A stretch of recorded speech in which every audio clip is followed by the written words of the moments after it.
É isso mesmo. Vai voltando. Isso, vamos lá.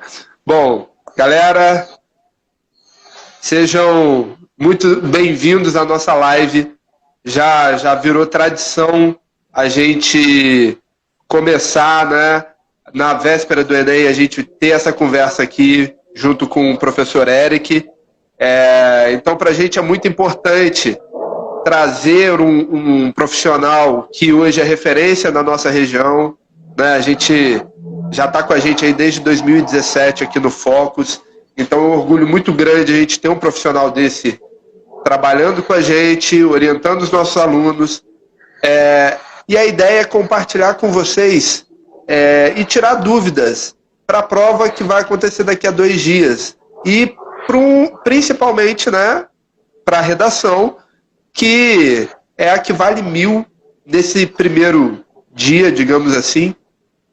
Como eu costumo falar, a matemática e a redação são hoje o que vale 1000, né? As outras áreas têm outras disciplinas dentro, então a gente costuma dar uma relevância bastante importante a essa disciplina. E aí, seu Eric, tudo bem com o senhor? Tudo jóia. Eu já falo uma vez, eu puxo o saco mesmo, entendeu? Porque a matemática está aí, né? 1000 pontos redação, 1000 pontos matemática. Não tem o que fazer. Então é importante mesmo. Eu puxo o saco mesmo, é isso aí. Mas é verdade, né? A pessoa vai disputar 1000 pontos para história, geografia, filosofia e sociologia. Aí você chega em sala de aula. Você vai tratar redação 1000 pontos, pô? Puxa o saco mesmo.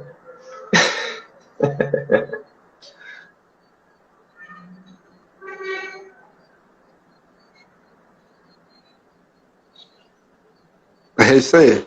A gente tem que puxar sardinha para nossa área, não tem? Claro. Eu tô me sentindo um programa de televisão, né? de repórter. Bom, galera, vamos lá. Primeiro, antes de mais nada, vamos mediar isso daqui, tá? A ideia é a gente tirar dúvidas de vocês. Trazer conteúdo para a prova de vocês. Então, assim, vamos combinar o seguinte. Se você tiver uma dúvida, pode postar sua dúvida aí. A gente já abriu uma caixinha de perguntas antes para conseguir pautar um pouquinho do que a gente quer falar com vocês, né? Às vezes a gente acha que tem um conteúdo que vocês têm muita dificuldade e a gente se surpreende com outros, não é verdade, Eric? Então a gente pautou, já abrimos uma caixinha de perguntas, chegou muita coisa bacana. Mas se você que não sabia dessa live, não viu a caixinha de pergunta, quiser botar aí sua dúvida, pode colocar e eu aconselho, fica aqui, porque tem muita coisa, sai muita coisa boa desse cara. Sai muita coisa boa desse cara. Bom, vamos lá. Eric, você começou aqui com a gente aqui no Focus em 2017. Desde aquela época você já era corretor de banca, né? E a gente vem tendo bons resultados. Antes da gente começar a falar sobre conceitos, eu queria te perguntar uma coisa. É possível um aluno que se sente assim, um completo analfabeto em redação, né? Para a gente exagerar um pouquinho. O cara que não tem, ele entra no curso sem uma noção de como é uma redação dissertativa, como o Enem pede, a estrutura de uma redação, ele tem vários vícios de linguagens. É possível esse cara sair desse patamar para uma redação nota 1000, para uma redação nota 900, que seja, né? A gente tem muitos casos desse, de alunos assim, mas esse aluno, como que ele chegou? Você acha, o que você pode falar para a gente? Isso é possível? Eu acredito que você esteja perguntando se é possível a partir do momento que ele está em sala de aula, né? Com o professor, é isso?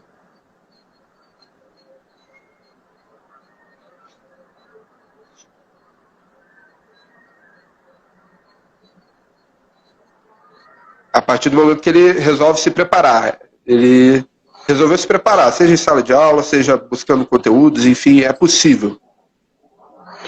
É claro, é muito possível, principalmente quando a gente vai falar de 900 mais, né? Eu gosto de dizer isso, porque 1000 realmente é muito difícil. Porque a gente está falando, por exemplo, da competência de ortografia, que tem todo o complexo dela, desde a questão de acentuação, de pontuação, concordância, ela é muito complexa. Então, 1.000 realmente é para pouquíssimos. Agora, 900 mais, com certeza. A gente tem vários casos de alunos que vêm de 300, 400 de redação no Enem, né, oficial, e já logo em, 2 meses, ele já está na casa dos 800 e consegue bons resultados oficialmente também, né? Quer dizer, de um ano para outro, ele tem um crescimento exponencial de mais de 600, 700 pontos. Então, sim. E por que dá para fazer isso? Porque, no final das contas, Lucas, o Enem é vestibular desde 2009. Então, eu entro nessa área da educação em 2015 e 2016. Então, os estudos, todo o arcabouço de processo-aprendizagem, né, de ensino-aprendizagem, para a redação evoluiu muito. A própria banca do Enem foi evoluindo com o tempo e os profissionais que estudam, evidentemente, também vão evoluindo junto. E aí o aluno vai percebendo que a redação na escola tradicional, aquela que não prepara para o Enem, ela vai te ensinar a ter uma coesão, uma coerência, a escrever de uma maneira que atenda às necessidades da escola, vamos dizer assim. Agora, já aquela escola que se preocupa, e o cursinho que se preocupa com o Enem, aí a gente vai falar de estratégias e essências para esse tipo de prova. Então, quem nunca estudou aquilo, quando ele se depara com aquela situação, ele vê assim, nossa, então, na verdade, eu não sabia dessa informação. Então, ele foi fazer o Enem sem saber a informação. Não é só, a redação não é só sentar e escrever. Você precisa entender as estratégias para atender às competências. Então, esse choque que ele tem, um choque positivo, né, de chegar no cursinho e ver assim, nossa, quanta informação eu tenho e que na escola, por exemplo, eu não tive. Então, por isso, não é nem um milagre, é realmente um encontro daquilo que é necessário para ele que ele até então não tinha visto. Então, sobre tudo isso aí que você traz para a gente, uma coisa que me marca, que eu sempre falo com os alunos, né? Marca não. É o ensino médio que não prepara para essa redação, né?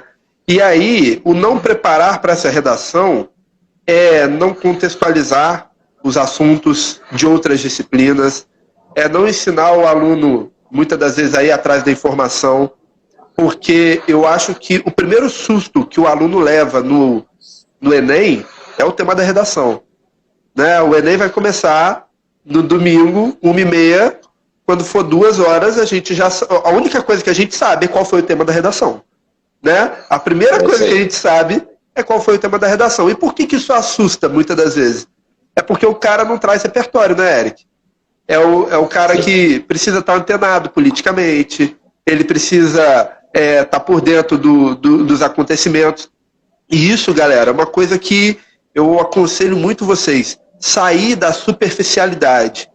A gente tem muito costume de tomar uma posição, digamos assim, fazer uma análise em cima do título de uma matéria, por exemplo.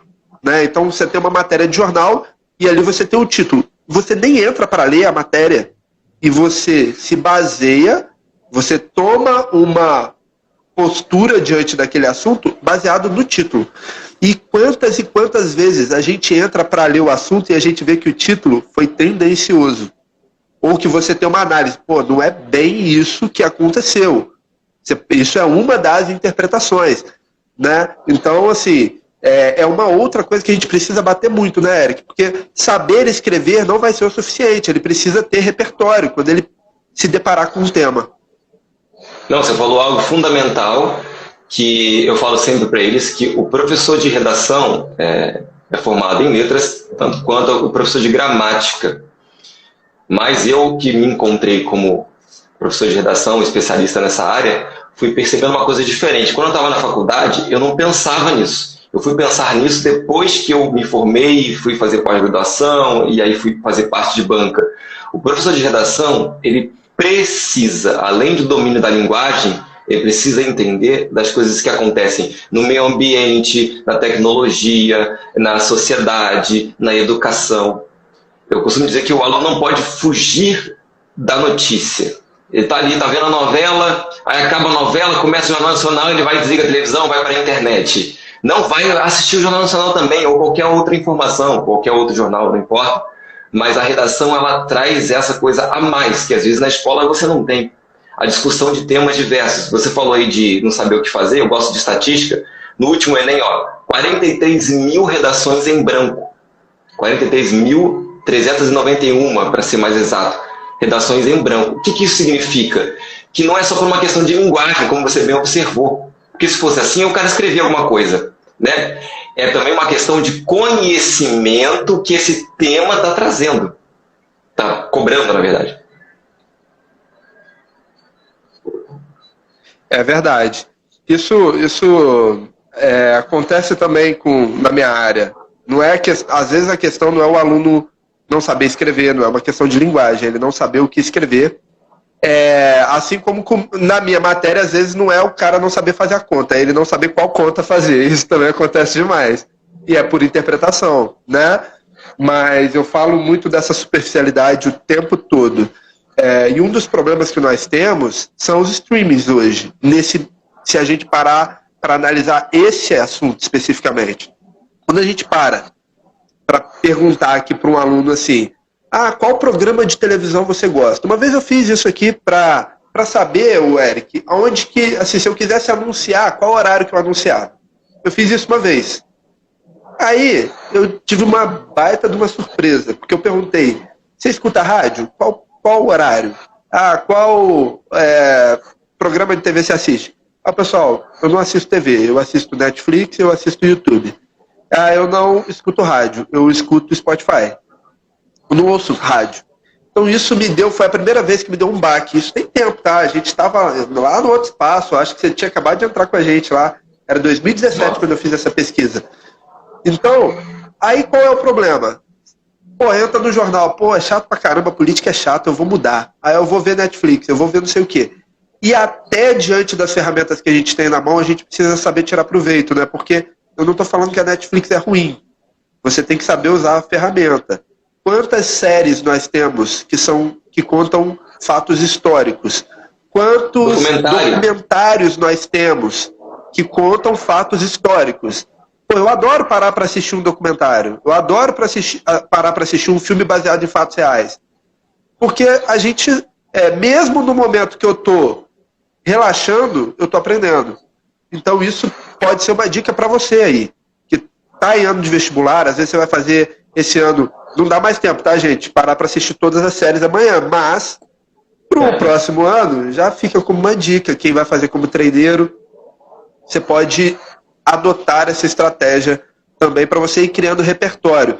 Mas isso, gente, eu estou dando uma dica, mas não é para parar de ver jornal. Aliás, para quem já parou, então volta. Para quem nunca assistiu, começa a assistir. Para a gente começar a se antenar, ainda mais em tempos de fake news de lado a lado, a gente precisa saber se antenar. E assim, é muito interessante, porque, gente, não é só política, não. Essa semana, eu estava num grupo de professores, postaram um assunto lá, e não tinha nada a ver com política, era sobre a classe. E eu tinha o título, mas eu abri para ler. Eu sempre faço isso, assim, eu não saio compartilhando, eu clico, vou ler. E aí eu voltei lá e falei, gente, essa é uma matéria do ano passado, dá uma olhadinha aí se de repente alguém errou a data, mas eu acho que essa matéria é do ano passado. Então às vezes a gente cai nessas pegadinhas, não é só política, e às vezes não é por maldade, é só por falta de hábito, né? E isso vai servir para vocês também. Você falou uma coisa aí, eu vou dar uma dica para quem está assistindo. Você falou um negócio de programa de televisão, Profissão Repórter, ou programa Profissão Repórter, não sei se você já assistiu. Eu sempre digo para os alunos assistirem, parece que o Profissão Repórter foi feito para quem vai fazer a prova do Enem. Porque as matérias vão atrás de problemas que o Brasil está passando e é a cara do Enem aquele programa. Porque, na maioria dos casos, são problemas sociais, e o Enem adora problema social, né? Registro civil, democratização do cinema, violência contra a mulher, e eles trazem a realidade nua e crua, eles vão até o ponto mais forte, né? Como, por exemplo, eu já vi 2 profissões repórter, vamos dizer assim, né? 2 programas de sistema carcerário. Então, eles vão até o sistema carcerário e mostram os problemas. Então, para não ter aquela sensação de não conhecer o tema, a busca por conhecimento é fundamental, e a gente tem aí a ferramenta da internet a nosso favor, tem os documentários, mas o Profissão Repórter, para mim, é uma das melhores dicas que eu posso passar para o aluno.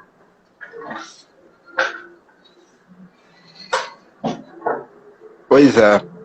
A Profissão Repórter também... Profissão Repórter, o Globo Repórter.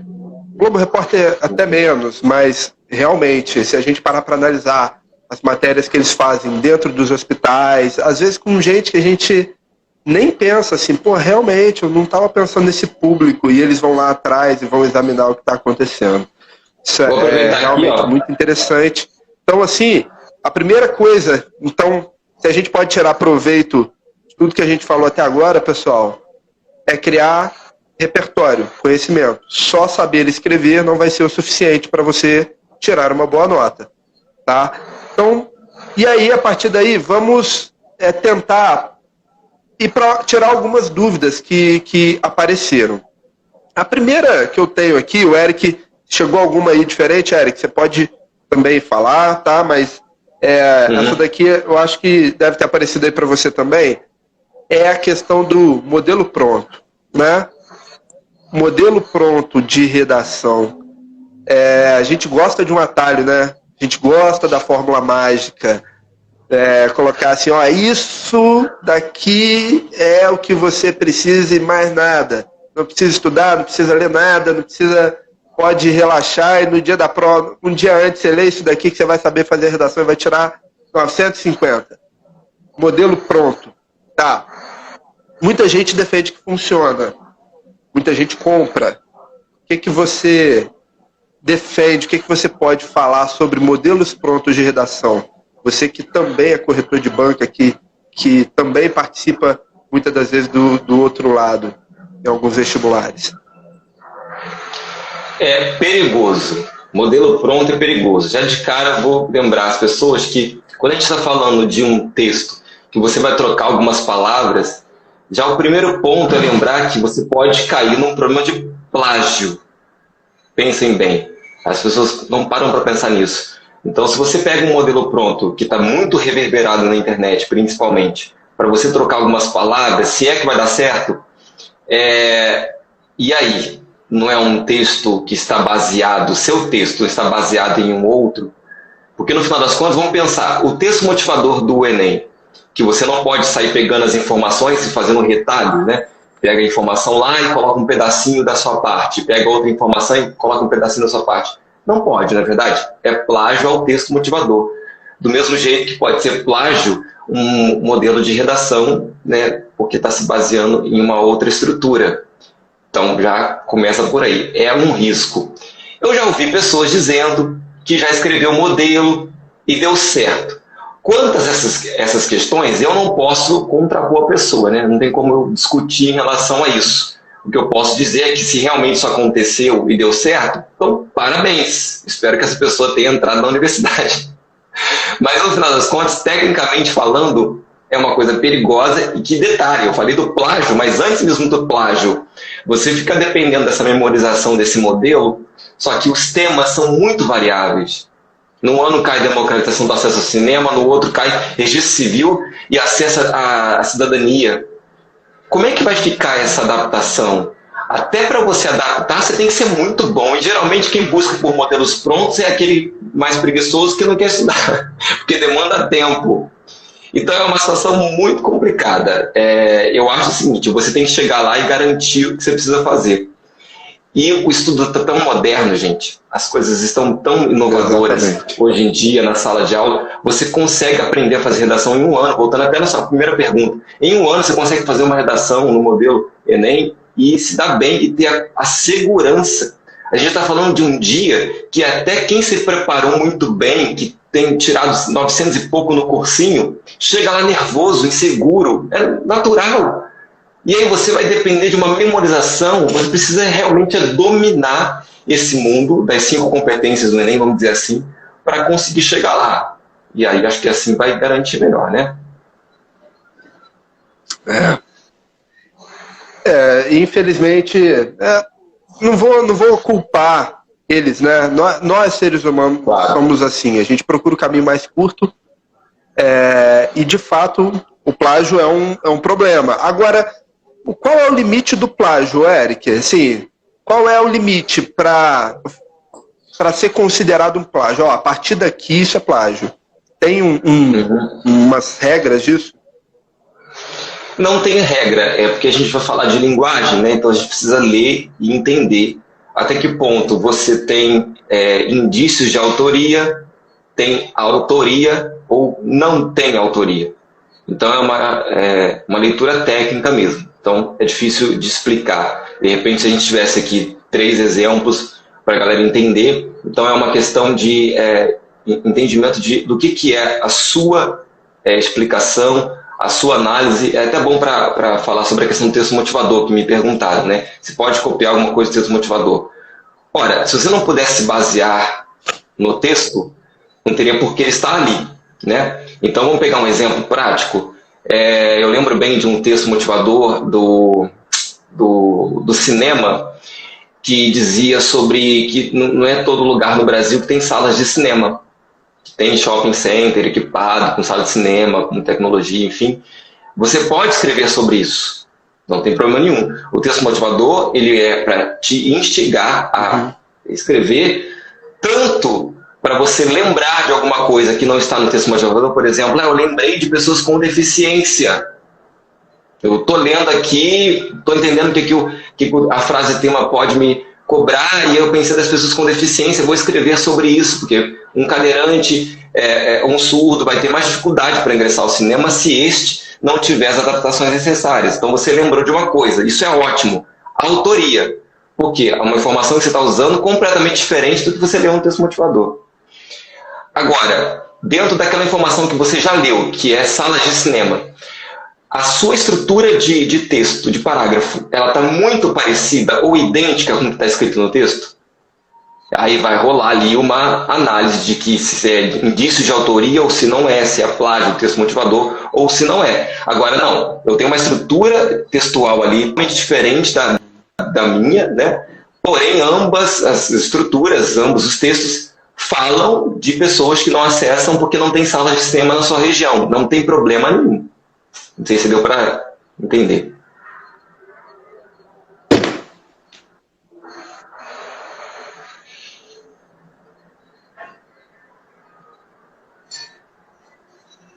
Entendi. Deu para entender, sim. Uma pergunta que surgiu dentro desse tema é assim, existe algum repertório coringa que a gente possa usar? Tem alguma dica? Que assim, uma coisa é o modelo pronto, outra coisa é a gente ter algumas cartas na manga, né? Isso, ótimo. Adorei isso. Muito bem, gostei dessa pergunta. Que aí vem aquela questão, né? Se você tem um estudo todo ampliado, moderno hoje, vamos dizer assim, né? Para estudar para o Enem e arrasar, para que você vai arriscar no modelo pronto? E aí, qual é o grande lance da sua pergunta, né? Eu trabalho muito a Constituição. Essa abordagem que você trouxe aqui é fundamental para a galera saber. A nossa Constituição, desde 1988, é toda pautada em contexto de cidadania, de democracia, de liberdade, de igualdade, de pluralidade. Eu sempre digo que a galera que não mora aqui no Brasil, que não conhece o Brasil e lê a nossa Constituição, ela quer vir para cá, quer morar aqui, de tão perfeito que é o texto da nossa Constituição. E aí, coincidentemente ou não, os temas do Enem trazem problemas que é um paradoxo à Constituição. Então, pessoas que não têm registro civil, que não acessam a cidadania, que não acessam a educação, que não acessam a saúde, isso é um paradoxo à Constituição, porque lá na nossa Constituição está lá que todo indivíduo tem direito à saúde, à educação, o artigo 6º principalmente, o artigo 5º fala sobre a cidadania, sobre a igualdade. O Enem falou sobre democratização do cinema, todos têm direito ao lazer.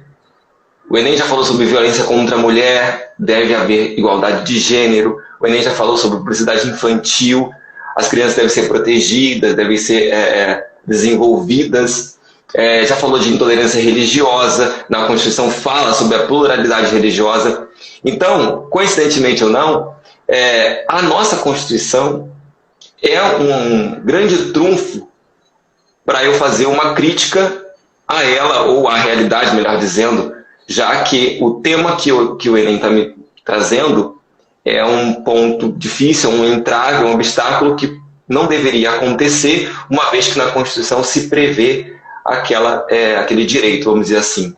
Então, o aluno que vai estudar para redação e que domina alguns artigos, não precisa dominar a Constituição, porque ela é gigante, mas dominar o artigo 5º, o artigo 6º e outros, que a gente trabalha em sala de aula, é importante. Detalhe, não necessariamente o artigo. Se você entender que na Constituição se prevê a isonomia, a igualdade, entender esse raciocínio bem simples, você consegue fazer essa crítica. Então, é um repertório.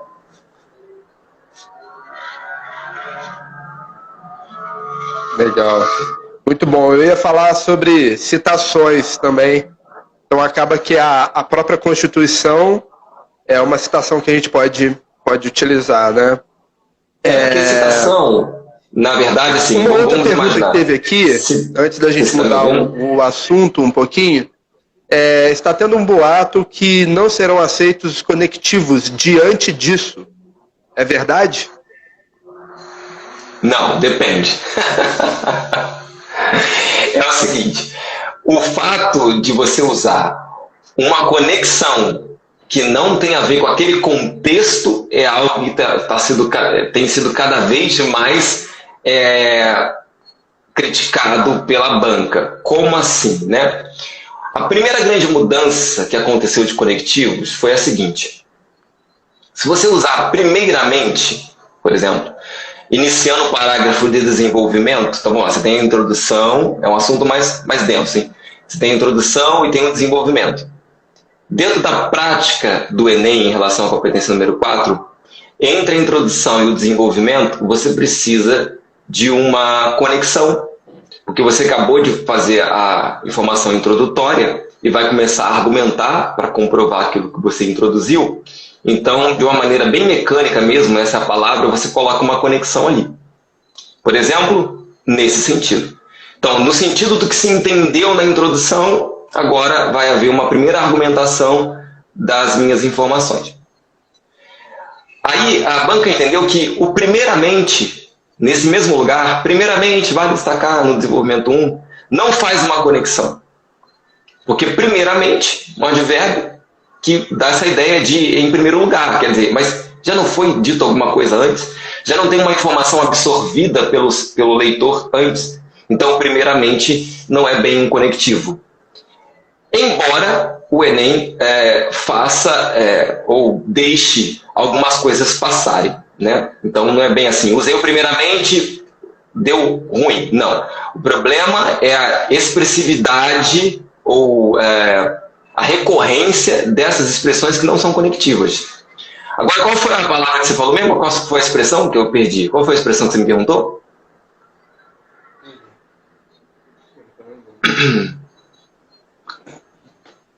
O delay tá grande hoje. Qual foi a expressão que você me perguntou? Diante disso.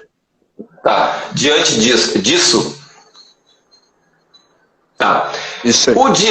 O diante disso dá ideia de conclusão. Então, se o aluno não tem por objetivo concluir aquela informação que está ali naquele desenvolvimento, aí a banca vai implicar, evidentemente. Do mesmo jeito que se você colocar no entanto, que é adversativo, como uma ideia de conclusão, não vai funcionar. No entanto, é oposição. Então, o que tem sido discutido cada vez mais é a necessidade do aluno entender a semântica dessa conexão, que às vezes ele acha que é um conectivo que vai continuar a informação, que vai concluir a informação, mas não faz isso. Entende? É mais por aí. É uma discussão mais técnica de correção que cabe ao professor colocar os conectivos certos nos exemplos que ele vai colocar ali. E não muito para o aluno, a bem da verdade é essa, né? Muito bom. Muito bom. Então, significa, gente, pelo amor de Deus, não vai começar então o segundo parágrafo com segundamente, né? Por favor. É óbvio, né? Que eu entendi a ideia. Primeiramente, além de não concluir, não é a primeira coisa que você disse sobre o assunto, né? Então você tem a introdução que já trouxe algo. Bom, exato. Então tá respondido. Essa foi uma pergunta da Isa Dalboni. Então essas duas aí que eu falei, tanto do repertório Coringa quanto essa do conectivo. Então, na verdade, é só tomar cuidado com o conectivo correto, não usar uma contradição, não usar o conectivo errado, mas e que de fato seja um conectivo. Usando. Bom, que de fato seja um conectivo. Seguindo aqui, tem uma outra dúvida que apareceu, que foi sobre zerar a redação. E aí, essa é interessante. Tem algumas perguntas sobre zerar a redação. A primeira que apareceu foi exatamente assim, o que pode zerar a redação. E teve um outro que trouxe para mim assim, se eu trouxer um argumento, dentro do meu argumento, algo político, eu corro o risco de ter a redação zerada, acho que muito por conta dessa polarização que a gente viveu, né? Vem vivendo. O que eu tenho, acho que eu tenho minha opinião sobre isso, mas você que é o cara da redação, explica pra gente. Isso zera? Tá. Antes de mais nada, só para lembrar que tem algumas pessoas perguntando no chat, depois se você quiser dar uma administrada em relação a isso, a gente responde aqui a galera no chat aqui. O Júnior falou aí também, e aí a Ana Luiz também falou, a gente dá uma atenção para isso daqui a pouco. Vamos dar uma olhadinha no chat. Tá. Não há a menor possibilidade de alguém ser zerado porque escreveu alguma coisa política. Não há a menor... Até porque, se fosse assim, a gente teria muitas redações zeradas além das que já tem por outros motivos. Porque, no final das contas, todo tema de redação vai ter um apelo problemático e que a gente vai poder, se assim quiser, fazer uma crítica à falta de políticas públicas, fazer uma crítica em relação ao funcionamento da máquina pública. Então, quando a gente fala, por exemplo, vamos pegar aqui um tema que eu não comentei ainda. Quando a gente fala de desafios da formação educacional dos surdos, é natural que uma pessoa, dentro da vivência dela, veja que naquela escola em que ela estuda, se for pública principalmente, não há uma adaptação, uma inclusão plena a uma pessoa com deficiência auditiva. Então, é natural que ela faça na sua argumentação alguma crítica em relação à falta de políticas públicas, falta de investimento do governo. Então, é normal haver a crítica ao governo. Mesmo que você utilize um nome específico, o governo do Bolsonaro, o governo do Lula ou do JK, não importa em que período se trata dessa sua crítica. O que não pode haver, por uma questão óbvia, é a ofensa, é o xingamento. Mas essas questões argumentativas, ideológicas, podemos dizer assim, né, jamais vão ser passíveis de penalização por parte da banca, que não está ali para fazer julgamento de esquerda, direita ou qualquer outra coisa, mas sim pela coerência lógica do processo. Então, é coerente você dizer que em muitas escolas públicas não há profissionais que façam a inclusão de pessoas surdas porque faltam políticas públicas. Então, o papel do profissional é entender que essa informação que eu acabei de falar aqui agora, ela faz lógica, ela tem lógica. Tem lógica? Tem. Aí não importa se qual governo diz respeito a isso ou não.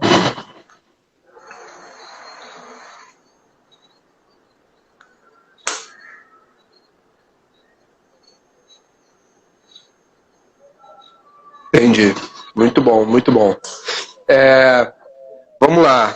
Então essa foi uma pergunta então, sobre o que pode zerar, né, e se isso poderia zerar. A minha ideia era justamente essa, sobre a ofensa, né, o que não pode haver ofensa, e a gente tem visto muitos apelidos pejorativos, a gente precisa ter muito cuidado com isso. Botar sua opinião pode. Ofender não pode. Se o estudante não colocar uma proposta de solução de problema, ele perde ponto? Muito. Proposta de intervenção, né, Eric? Sim, muito. Ele vai perder, se não me falha a matemática aqui, vai perder 25%, 20% na verdade. Vai perder 20% da nota. Muito. Por quê? O Enem tem como obrigatoriedade, e isso vem de uma necessidade da própria BNCC, para quem não sabe, a Base Nacional Comum Curricular. Nela, há uma necessidade da educação, por exemplo, desenvolver o senso de cidadania. E o Enem vai aproveitar essa situação para provocar essa importância desse candidato com a proposta de intervenção, porque, segundo o Enem, quando você escreve um tema sobre aquele problema que ele te entregou, registro civil, educação dos surdos, manipulação do usuário na internet, você entende que aquele problema deve ser resolvido e sabe como que poderia ser resolvido aquilo? Então, você exercer o seu lado cidadão. Então, você escreveu lá que o surdo não tem uma adaptação plena, uma inclusão na escola. Então, por isso, na sua conclusão de preferência, para organizar o texto, você vai dizer: é importante, portanto, que o Ministério da Educação ou o governo deva investir na inclusão plena dos surdos, com profissionais especializados, o desenvolvimento da língua brasileira de sinais. Sabe, você quer dizer, está demonstrando o seu senso de cidadania, de respeitar as diferenças, de entender esses problemas, nesse caso, e saber que tem um caminho para resolver aquilo, e que não vai ficar para sempre daquela forma. É claro que isso na sua percepção. A realidade, né, perfeita, ela é utópica. É sempre bom te lembrar disso. Tem aluno que fala assim: mas eu vou colocar uma intervenção aqui. O governo não tem dinheiro, o governo não tem interesse, ou seria uma utopia. Não é sobre isso. A sua proposta de intervenção não é um projeto de lei. Você não é um deputado. É somente você entender que existe um problema e que esse problema tem um caminho para resolver. E você demonstra isso no seu texto. Sim, vale 200 pontos, 20% da sua redação. E dentro da... você também recebeu uma pergunta dessa, né? Parecida. Sobre o que perde, né? O que zera, o que não zera, o que perde, o que não perde. Colocar título dá ponto a mais. Na verdade, a minha pergunta é: não colocar também pode fazer minha redação zerar? Não, o Enem trata o título como algo facultativo. É muito interessante isso. Por quê? O facultativo significa tanto que, se você puser, você não vai ter ponto a mais porque é facultativo. E se você puser, você não vai ser penalizado porque é facultativo. Entende?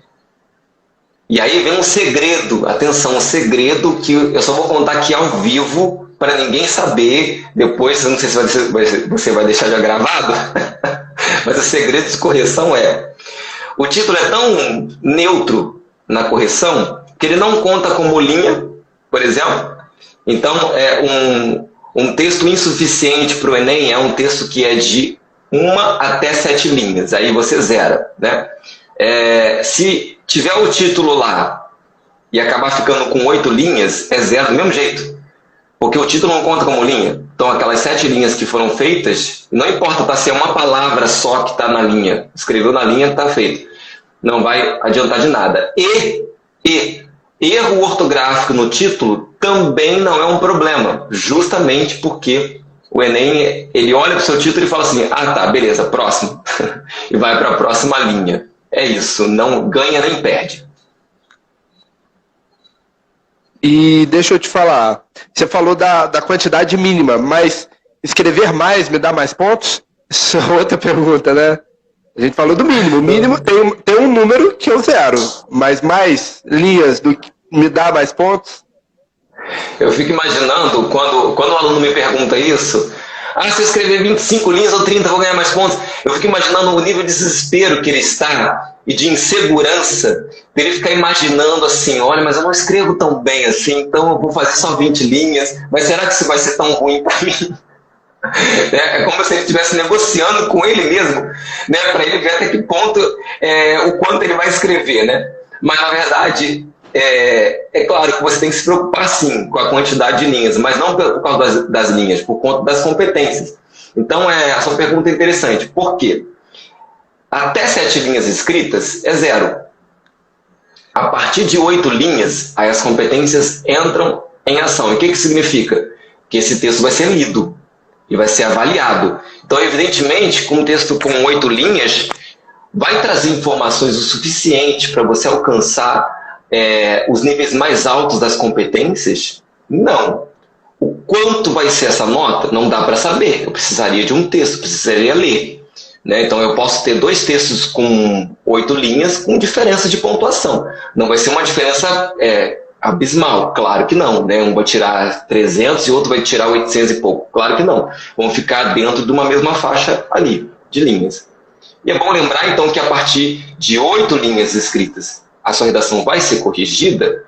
Tem-se uma tendência a entender que, se você escreveu 30 linhas, que é o máximo, você pode estar garantindo uma excelente nota. Se você escreveu 20, você tem menos 10 linhas do que o outro. Então, por uma questão de tendência lógica, a pontuação vai conversar com a quantidade de linhas. Mas não é uma pontuação direta. Então, ele fez 30 tantos pontos, ele fez 25 tantos pontos. Não existe competência número 6, quantidade de linhas. Então, não é uma... A verdade é que tem gente que fala e não fala nada, e tem gente que consegue falar muito bem um texto mais enxuto e conseguir. Mas a palavra-chave que você levantou aí é competência. Porque, assim, talvez os alunos não saibam, mas todas as disciplinas do Enem trabalham com habilidades e competências. A questão é que na redação isso fica muito claro, né? Fica muito mais... salta mais aos olhos. E aí, a próxima pergunta, eu acho que isso vai ajudar a falar sobre as competências, pode ajudar, assim. Chegar a uma redação 900+, o que eu preciso? Então, você já falou que você precisa ter mais de 7 linhas, né? Então, a gente já sabe disso, e a partir daí entram as competências. Mas quais são as competências? Quantas são e quais são? É isso aí. Esse sistema, essa sistemática do Enem de correção, ela é tão boa, tão bem estudada, que mesmo para outra banca, o aluno que é submetido à correção do Enem, ele vai se dar bem em outras bancas. Guardadas as proporções e as diferenças, mas o que eu quero dizer é que a competência número 1, que é a ortografia, isso é universal.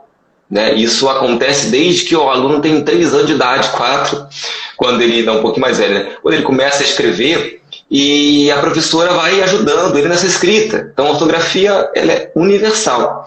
A competência número 2 diz respeito à compreensão do tema, que perpassa sobre a estrutura do texto, o entendimento pleno dessa frase tema e principalmente o repertório. Né? Quer dizer, esse repertório sociocultural ele é pessoal. Sociocultural é aquele que você consegue fazer as citações, vai lá na Constituição e faz uma crítica, vai lá na literatura, vai assistir a filmes e séries. Você pode colocar, respondendo a pergunta do Júnior, pode usar filmes e séries sim, sem problema nenhum, se não pudesse seria censura. E a competência número 3 diz respeito à clareza dessas informações, de como você consegue organizar isso no seu texto. A competência número 2 a mais é o conteúdo em si. E a 3 é a maneira com que você escreve isso, e isso fica muito claro. A competência número 4 é a coesão textual, tem a ver com os conectivos que a gente estava falando aqui agora. É a estrutura que se deixa perceber na hora que você lê, independente do conteúdo. Mas se você sabe usar as conjunções, as preposições, os pronomes, os sinônimos. E a proposta de intervenção, que é a 5ª, é uma exclusividade do Enem, aí foge um pouquinho desse padrão universal, vamos dizer assim, de correção. Então, essas 4 competências que eu falei para vocês, elas são avaliadas em todas as outras provas, sem exceção, mesmo aquelas que eu não conheço, mas se é texto dissertativo, eu lhe asseguro isso. A questão é que vai existir logísticas diferentes. Então o Enem são 4 que vai de 0 a 200 cada uma. De repente, numa prova, você vai ver, você vai pegar a argumentação, naquela prova ele vai dividir em 2, né? Por algum motivo, pela necessidade da organização daquela banca. Vamos pensar nas provas militares, por exemplo. A parte de ortografia, que eu falei aqui, que no Enem é a competência número 1, são 200 pontos.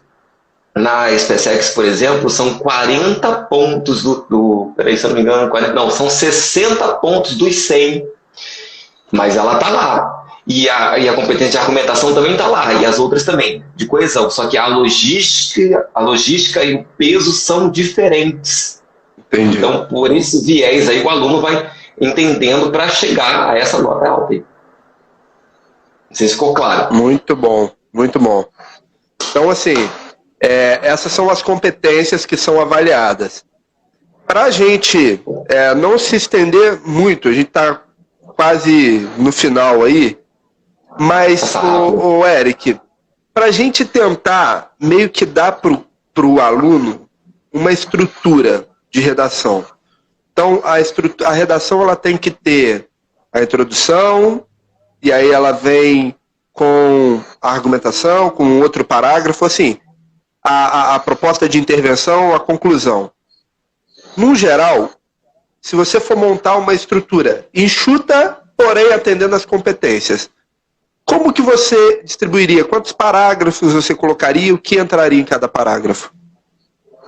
Tá, isso aí é importante, que são os primórdios do aprendizado de redação.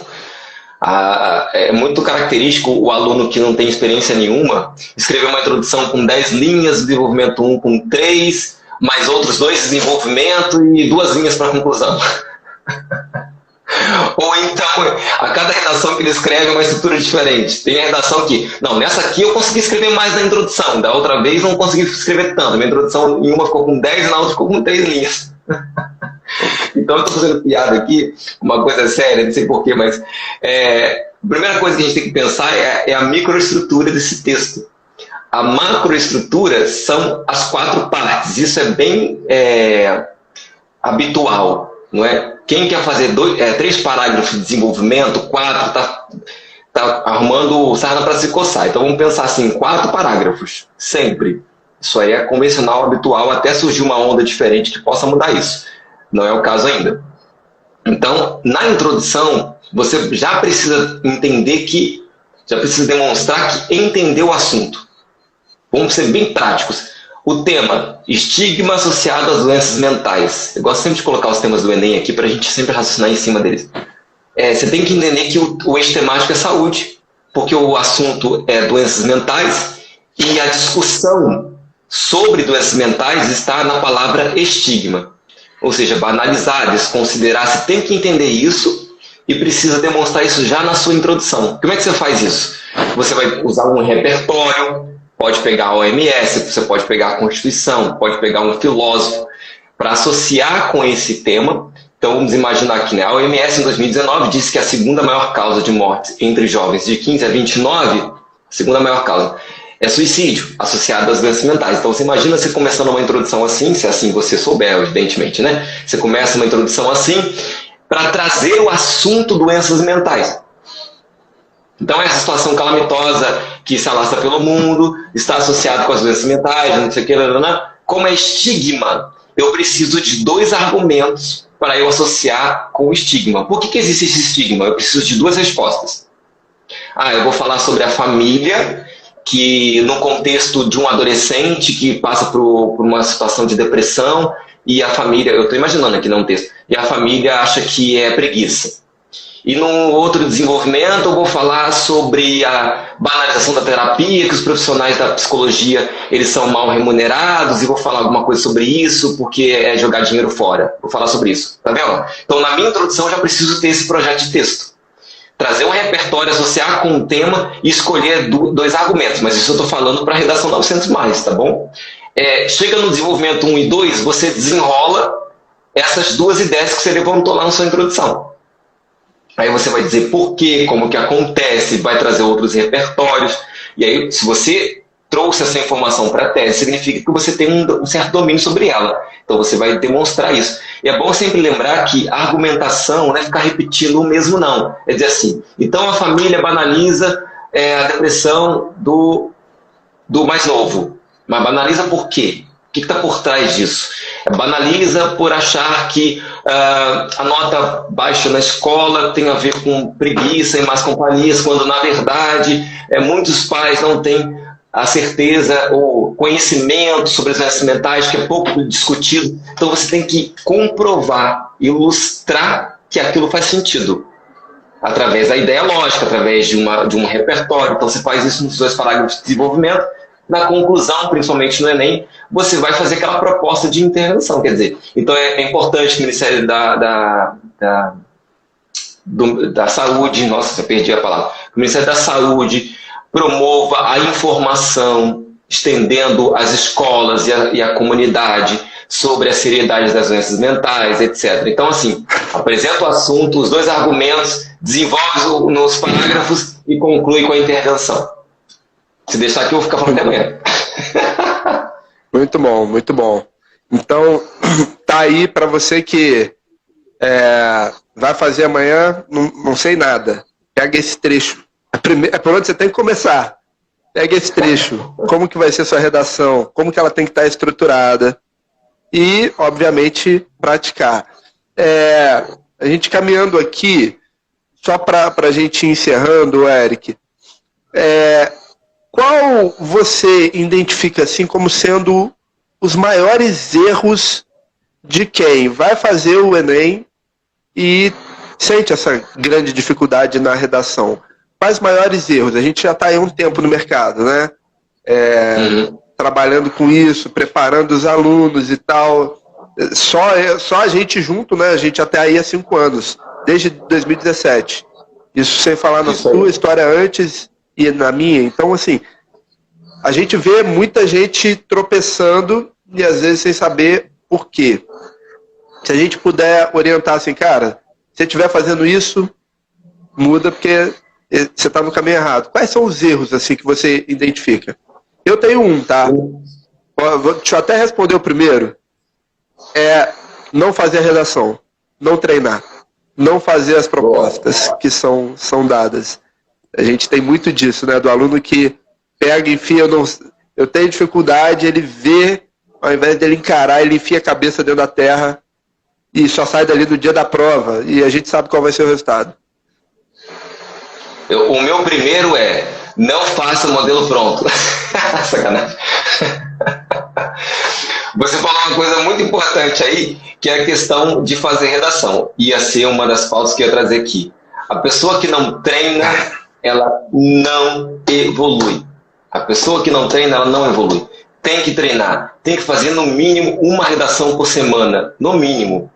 2 acho que é o suficiente, 3 já é demais também, porque você precisa, né, de uma maturação entre uma redação e outra para você crescer. Então vou dizer o que você deve fazer, então, naturalmente, o que você não pode fazer vem junto. Você precisa estar conectado às informações, ao que acontece na mídia. É claro que a gente sabe que pode cair alguma coisa inexpressiva, né, igual o registro civil, é uma coisa pouco discutida, como já caiu. Né, mas doenças mentais é muito discutido e já caiu também. Então a gente precisa, não podemos jogar fora a notícia. Eu, como professor de redação, estou toda hora. Quando acontece uma coisa muito enfática, então, aí que eu quero saber tudo. Aconteceu um desastre lá em Brumadinho, o que aconteceu, por que aconteceu, como é que para a gente dominar tudo isso, porque a gente não sabe qual é o tema que vai cair, né? Então a gente não pode sonegar informação nesse sentido. Tem que tomar cuidado com algumas coisas que são muito básicas. Por exemplo, é muito básico isso, mas isso faz uma diferença. A pessoa costuma fazer redação digitando no celular para depois passar para a folha. Não faça isso. Você está atrapalhando o seu ritual. Você não vai levar o celular para o dia da prova. Entende? Então, esse rito vai te fazer falta, esse ritual naquele momento, por mais que você ache que não. Então, não fazer o rascunho a lápis, fazer o rascunho a caneta, acostumar com a caneta preta, a exigência das provas, né, do Enem principalmente. Então você vai fazer o rascunho a caneta numa folha diferente, porque você tem lá no Enem dois espaços, né, para o rascunho oficial. Então, sempre a caneta. Tomar cuidado com a palavra onde, que é um erro universal. É um erro de todo mundo. Onde só retoma lugar físico. Então, vejo isso todos os anos, é a pauta da minha aula, das minhas aulas. Assim, então, as redes sociais, onde muitas pessoas discutem, rede social não é lugar físico. Então, você vai colocar onde? Você vai colocar em que? Nas quais, por exemplo, ou em que? O onde também. Não ter repertório nenhum é um erro grave, porque você não vai atingir a maior pontuação da competência 2. Tem pessoas que não sabem e escrevem o texto só com a sua opinião. Tem que ter repertório, tem que citar qualquer coisa, tá? Não importa o que seja. Outro erro comum. Deixa eu ver aqui, uma coisa que é imprescindível. Eu acho que é isso, assim. Tomar cuidado com as informações da internet, do TikTok. Não pode escrever isso. A pessoa toma como verdade, não procura um profissional e acaba se lascando em relação a isso. Porque, infelizmente, todos os anos eu fico desmistificando. Vai ficar até parecendo prepotente, Lucas, da minha parte, mas a verdade é essa. A redação, diferente da matemática, me corrija se eu estiver errado. A matemática está lá. Para você falar besteira, você tem que ser muito... Né? Agora, a redação, existem muitos corretores por aí, é engraçado, existem um monte de pessoas que sabem coisas do INEP que ninguém sabe, coisas no YouTube, né? O que o INEP nunca te contou, a capa do YouTube, de um vídeo do YouTube. Isso é de uma desinformação gigantesca. Procura um profissional dentro de sala de aula, sério, que tenha formação para isso. É a minha palavra final aqui. Bom, de fato, a matemática tem essa grande diferença, eu digo assim, né? De você... O conteúdo ele muda muito pouco. Né? Ele, basicamente, você pegar um livro do seu pai, quando ele estudou, ele vai ter conteúdos iguais, ou os conteúdos que são iguais, apresentados, pelo menos a teoria da mesma forma. O que a gente hoje vê muito... Até em função do crescimento do Enem, a gente trazer situações problemas. Então, eu costumo falar bastante assim, que cada conteúdo que você estuda, ele é uma ferramenta. E aí, quando você tem uma questão, você precisa construir algo. E aí, para construir, existem as ferramentas adequadas para cada coisa. Então, não adianta eu tentar cortar um fio com um martelo, não vai dar certo. Então, eu preciso saber qual ferramenta usar para aquele problema. E é isso que vem crescendo desde 2009, quando o Enem virou o que é. Hoje a segunda maior prova do mundo, em números de inscritos. Então é o que muda. Mas, de fato, a redação e a língua portuguesa, principalmente, ela muda demais. Né? A gente pode falar de palavras simples, como você, que daqui a pouco é só o veio ser. A gente vai mudando. A língua vai mudando. Os conectivos que a gente falou agora, gírias a banca muda. Que se tornam... que começam a fazer parte do nosso vocabulário. A língua muda. Isso é diferente. É isso aí. E um monte de gente querendo ser corretor do Enem, falando um monte de absurdo. Só para complementar. Isso aí. Bom, tô batendo essa tela. Galera, nós vamos ficando por aqui nessa live. Antes de mais nada, Eric, muito obrigado, tá? Por separar esse tempinho para a gente poder distribuir um pouquinho de conhecimento para essa galera, ajudar um pouquinho do pessoal que vai estar daqui a 2 dias nessa luta, essa maratona que a gente está chegando na reta de chegada. Pessoal, convido vocês, quem for treineiro, ano que vem, se vocês forem fazer o Enem de novo, quem vai fazer, quem não é treineiro, eu desejo mais que vocês sejam aprovados, que vocês sigam a carreira de vocês.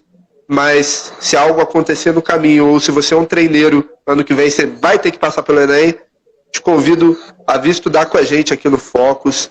O professor Eric tá com a gente, nosso professor de redação.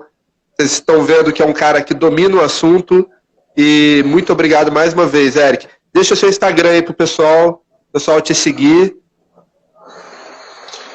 Obrigado, conversar de redação para mim, eu poderia fazer live todos os dias, até o dia do Enem para mim.